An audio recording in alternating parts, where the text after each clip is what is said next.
Você já percebeu como é curioso? A palavra não tem 3 letras, mas às vezes pesa como se tivesse 30 quilos. Tem gente que não sabe dizer não e paga caro por isso. Porque quando você não diz não, alguém diz sim por você. E normalmente esse alguém não está pensando no seu tempo, na sua energia ou nos seus planos. Quem não sabe dizer não, vive cansado, vive sobrecarregado, vive disponível demais. E o mundo ama gente disponível demais. Lucas é assim, ele ama ajudar, ama ser útil, ama ser o cara que resolve. Mas sabe o que acontece? O chefe sempre pede para ele ficar até mais tarde. Sempre. Nunca pede para os outros. Lucas, você pode dar uma força hoje? E lá vai ele. Enquanto isso, o filho espera em casa, esperando passar aquele momento especial com o pai. Esperando o pai que ficou preso numa tarefa que nem era dele. Com a família não é diferente. O pai liga. Lucas, você pode passar aqui para resolver uma coisa para mim? Detalhe, o irmão mais novo mora com os pais. Mas por algum motivo místico, sobrenatural, inexplicável, sempre pedem para o Lucas. E ele vai. Porque dizer não para ele parece desrespeito, parece egoísmo, ingratidão. Mas sabe o que ninguém fala?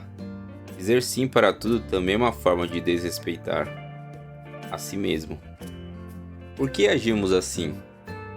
Porque fomos ensinados a agradar, a ser bonzinhos, talvez a não decepcionar.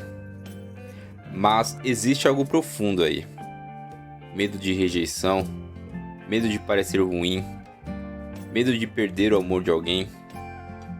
Socialmente, aprendemos que quem ajuda é valorizado, mas ninguém ensina o limite entre ajudar e se anular.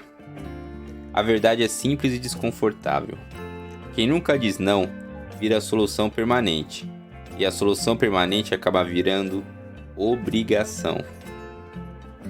Lucas não percebe, mas muitos desses sims automáticos estão roubando muitas horas da vida dele. Tempo com o filho, tempo com a esposa, talvez tempo com ele mesmo.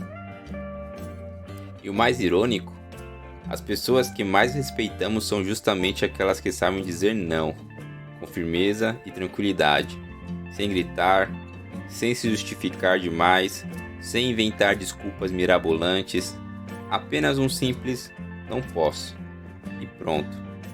Dizer não te transforma em alguém egoísta, te transforma em alguém consciente.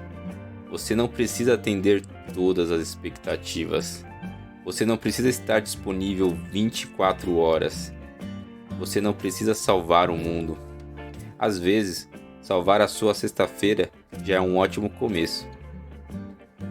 Lucas está aprendendo, devagar. O primeiro não saiu tremido, o segundo saiu mais firme, o terceiro, ele até dormiu melhor. Porque a vida fica mais leve quando você entende uma coisa. Cada não bendito é um sim para aquilo que realmente importa. E acredite, é muito menos estressante recusar um convite para um jantar do que decepcionar o seu próprio filho. Aprenda a dizer não. Sua agenda agradece, seu casamento agradece, seu filho agradece e você finalmente respira.